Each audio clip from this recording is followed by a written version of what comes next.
Assalamualaikum warahmatullahi wabarakatuh. Perkenalkan, kami dari kelompok 1 mata kuliah ERP Enterprise Resource Planning Sistem Informasi Fakultas Teknik Universitas Mulia Kudus yang beranggotakan 5 orang, yaitu pertama saya Devi Puspitasari, yang kedua Dwi Febri Zulfa, yang ketiga Winda Triastika, yang keempat Ainun Rizkia Sabila, yang kelima Siska Mairani. Di sini kami akan mempresentasikan mengenai perkembangan ERP. Apa itu ERP? ERP yaitu terdiri dari 3 kata: Enterprise, Resource, dan Planning, yang mana artinya mengkonsepkan sebagai kata kerja yang terakhir yaitu planning, artinya menekankan kepada aspek perencanaan. Konsep ERP dapat dijalankan dengan baik jika didukung oleh seperangkat aplikasi dan infrastruktur komputer, baik software, hardware maupun firmware. Data dan informasi dapat dilakukan dengan mudah dan terintegrasi. Mengenai sejarah ERP sendiri, yaitu sejak tahun 1990-an, ERP telah banyak digunakan oleh perusahaan seluruh dunia menggunakan sistem ini. Kenapa demikian? Karena menurut Lee pada tahun 2000, aplikasi ERP menekankan paket dan meningkatkan fungsi-fungsi bisnis yang penting di dalam satu sistem informasi melalui sharing database yang terintegrasi. Sistem ERP sendiri dirancang untuk membantu organisasi atau sebuah instansi di dalam mengembangkan sumber daya yang dimiliki secara terintegrasi. Selanjutnya di sini ada diagram dari Haas tahun 2002 yang mengkonsepkan sistem ERP itu seperti berikut. Mulai dari customer sampai supplier, di tengah ada database. Kemudian di situ ada manajemen distribusi, penjualan, keuangan, manufaktur, persediaan, dan lain-lain. Nah, di customer, di situ dibagi menjadi front office, lalu di supplier ada back office. Kemudian database dibagi untuk report dan manajemen sumber daya manusia. Nah, jadi ke customer itu biasanya penjualan dan distribusi. Terus di situ ada aplikasi penjualan atau service application. Kemudian di back office ada financial application, manufacturing application, dan inventory management.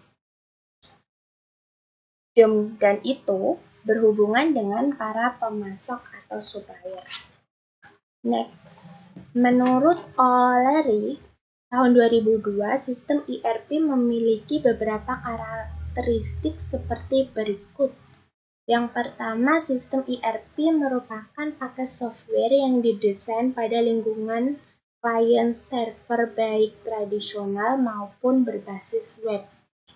Jadi ini sudah satu paket perangkat yang tinggal pakai sesuai dengan yang diinginkan.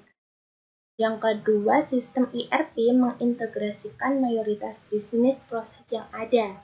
Artinya, kalau perusahaan itu berjualan, sebagian besar proses bisnis yang diterapkan di perusahaan itu diimplementasikan dengan menggunakan sistem ERP. Ketiga, sistem ERP memproses seluruh transaksi organisasi perusahaan. Kemudian, transaksi perusahaan yang dilakukan di ERP, transaksi penjualan, return, pembelian barang, misalnya kerjasama dengan supplier dan sebagainya. Jadi digunakan untuk transaksi perusahaan sebagian besar, termasuk pembayaran gaji karyawan, bonus, dan lain-lain. Yang keempat, sistem ERP menggunakan database skala enterprise untuk menyimpan data. Artinya satu transaksi ya satu kali, kalau ada transaksi yang lain, ya lain lagi walaupun pembelinya sama. Dan yang terakhir, sistem ERP mengizinkan pengguna mengakses data secara real.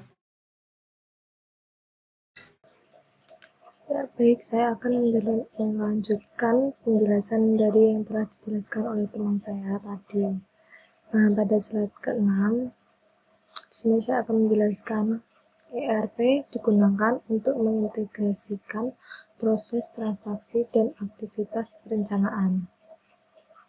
Nah, oleh karena itu, ERP harus ini ada 3 poin yang harus dilakukan oleh atau bagian dari ERP.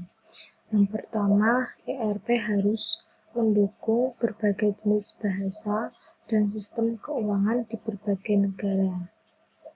Nah, ini itu seperti pengolahan secara otomatis yang software ERP lakukan itu membuat jauh lebih memiliki banyak waktu untuk mengejar kesempurnaan pada bisnis, terutama pada bisnis-bisnis di perusahaan yang membahas tentang atau mengelola tentang masalah keuangan di perusahaan tersebut.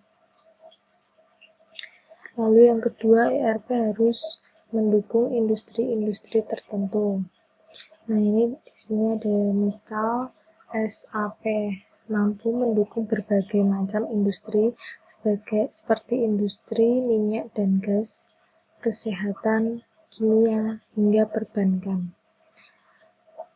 Itu contoh yang dapat dibantu oleh ERP. Terutama pada SAP itu bisa mendukung cara kerjanya. Dan yang ketiga, ERP harus mampu dikustomasi dengan mudah tanpa harus mengubah source code program. Selanjutnya tahap-tahap evolusi ERP. Di sini tahap-tahap evolusi ERP itu ada 5 tahap, yaitu tahap pertama, Material Requirement Planning atau MRP, merupakan cikal bakal dari ERP dengan konsep perencanaan kebutuhan material. Nah, pada tahap pertama ini mencakup semua pertanyaan yang berbagai seperti apa yang akan dibuat, lalu apa yang diperlukan untuk membuat produk, apa yang sudah dimiliki, lalu ada apa harus disediakan, berapa jumlahnya, dan kapan pelaksanaannya. Itu sudah mencakup pada tahap pertama. Tahap kedua itu ada Source Loop MRP, yang merupakan sederetan fungsi dan tidak hanya terbatas pada MRP. Terdiri atas alat bantu penyesuaian masalah, prioritas, dan adanya rencana yang dapat diubah atau diganti jika diperlukan. Tahap ketiga, MRP2, merupakan pengembangan dari Closed Loop MRP yang ditambahkan 3 elemen. Jadi itu pengembangan dari tahap kedua ya, Closed Loop itu. Ini ada 3 elemen tambahan, yaitu perencanaan penjualan dan operasi, antarmuka keuangan dan simulasi, analisis dari kebutuhan yang diperlukan. Lalu tahap keempat, ERP merupakan perluasan dari MRP 2. Nah, setelah ada pengembangan lagi, semakin ada perluasan lagi, itu ada tahap keempat, yaitu perluasan pada beberapa proses bisnis, diantaranya integrasi keuangan, rantai pasok, dan meliputi lintas batas fungsi organisasi dan juga perusahaan dengan dilakukan secara mudah. Lalu yang terakhir tahap kelima. Tahap kelima ini termasuk tahap yang akhir. Extended ERP atau ERP2 merupakan perkembangan dari ERP yang diluncurkan tahun 2000. Ini sangat baru sekali, serta lebih kompleks dari ERP sebelumnya. Nah, berarti ini mulai tahap 1, 2, 3, dan 4 itu sudah mencakup semuanya di tahap kelima. Selanjutnya akan dijelaskan oleh teman saya. Macam-macam software ERP. Yang pertama yaitu Axapta. Pengertian dari software Axapta yaitu sebuah aplikasi bisnis yang dilengkapi banyak fungsi yang terpadu, mulai dari modul manufacturing, supply chain management, financial management, sampai dengan business analyst. Keunggulan dari Axapta sendiri yaitu pertama, Microsoft Dynamics X menggunakan platform Microsoft yang mudah diintegrasi dengan produk Microsoft lainnya. Yang kedua, Microsoft Dynamics X sangat fleksibel dan mudah dimodifikasi. Yang ketiga, Microsoft Dynamics X membantu perusahaan dalam menerima informasi terbaru dari berbagai bagian dalam perusahaan, bahkan dapat mengupdate data dari kantor cabang yang berbeda di lokasi. Yang keempat, Microsoft Dynamics X dapat memperluas area bisnis di internet, paling dasar hingga akses langsung ke klien, mitra, pegawai, dan komunitas dagang. Yang terakhir, Microsoft Dynamics X terjangkau bagi perusahaan kelas menengah bawah. Kelemahan dari Axapta sendiri yaitu pertama, dalam Microsoft Dynamics X hanya tersedia beberapa modul yang dinilai kurang lengkap dan tidak mendukung bagi beberapa bagian dalam perusahaan. Yang kedua, Microsoft Dynamics X hanya cocok digunakan pada platform Windows. Yang kedua, Oracle ERP, yaitu basis data relasional yang terdiri dari kumpulan data dalam suatu sistem manajemen basis data RDBMS. Perusahaan perangkat lunak Oracle pertama kali dikembangkan pada tahun 1997 dan sampai saat ini Oracle memasarkan jenis basis data yang dapat digunakan pada berbagai jenis dan merek platform seperti Mac, Linux, dan Windows. Namun, yang lebih ditekankan adalah platform menengah seperti Unix dan Linux. Hingga saat ini Oracle telah mengeluarkan versi terbarunya yaitu Oracle 11G. Keunggulan dari Oracle ERP pertama, Oracle bekerja di jaringan komputer. Yang kedua, Oracle mendukung ukuran database yang sangat besar hingga jumlahnya terabyte. Yang ketiga, Oracle mendukung pelayanan multi-user yang koneksi pada waktu yang sama dan mengakses data yang sama. Yang keempat, Oracle memiliki fitur yang baik untuk membatasi dan memonitor akses data sehingga dapat menghindari akses database dari pihak-pihak yang tidak berkepentingan. Yang kelima, Oracle dapat berjalan di berbagai sistem operasi. Lalu, Oracle dapat memisahkan database-nya dalam komputer-komputer yang secara fisik terpisah namun secara logis terlihat seperti database. Yang terakhir, Oracle mampu menduplikasi database objek dalam lokasi server yang berbeda-beda. Kelemahan dari Oracle ERP yaitu ukuran yang dibutuhkan menjadi lebih besar. Kemudian akses menjadi lebih lambat dan yang terakhir lisensi Oracle sangat mahal, lebih mahal dari Microsoft Dynamics X dan SAP.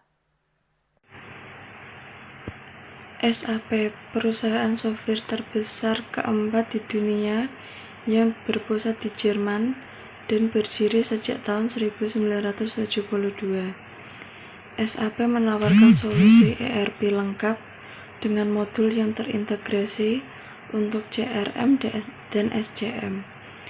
SAP dapat membantu pengguna dalam menangani Customer Relationship Management, ERP, Product Lifecycle, Supply Chain Management, dan Supplier Relationship Management. Keunggulan SAP tergolong lengkap karena terdiri dari berbagai macam modul yang dapat memenuhi kebutuhan pengguna dalam berbagai bidang usaha. Implementasi SAP terbukti secara signifikan dapat mengurangi proses administratif, mendukung cost reduction, dan meningkatkan produktivitas. Hambatan memperoleh informasi dapat dihilangkan karena informasi yang ada bukan lagi milik unit kerja, melainkan milik perusahaan. Kelemahan. Untuk mendapatkan keuntungan penuh dari pengguna SAP, harus terjadi penggantian 90% hingga 100% teknologi yang ada sebelumnya. Hal ini menyebabkan berubahnya budaya kerja yang telah ada sebelumnya. Penggantian sistem memenuhi biaya yang tinggi dan waktu implementasi yang berkepanjangan. Kelebihan dan kelemahan ERP. Kelebihan: integrasi antar area fungsional yang berbeda untuk meyakinkan komunikasi, produktivitas, dan efisiensi yang tepat. Rancangan perekayasaan, pelacakan pemesanan dan penerimaan sampai fulfillment atau pemenuhan. Mengatur saling ketergantungan dari proses penagihan material yang kompleks. Pelacakan 3 cara yang bersesuaian antara pemesanan pembelian, penerimaan inventory, dan pembiayaan. Akuntansi untuk keseluruhan tugas, melacak pemasukan, biaya, dan keuntungan. Kelemahan: sistem ERP sangat mahal. Perekayasaan kembali proses bisnis untuk penyesuaian dengan standar industri yang telah dideskripsikan oleh sistem ERP dapat menyebabkan hilangnya keuntungan kompetitif. ERP sering terlihat selalu sulit untuk beradaptasi dengan alur kerja dan proses bisnis tertentu dalam beberapa organisasi.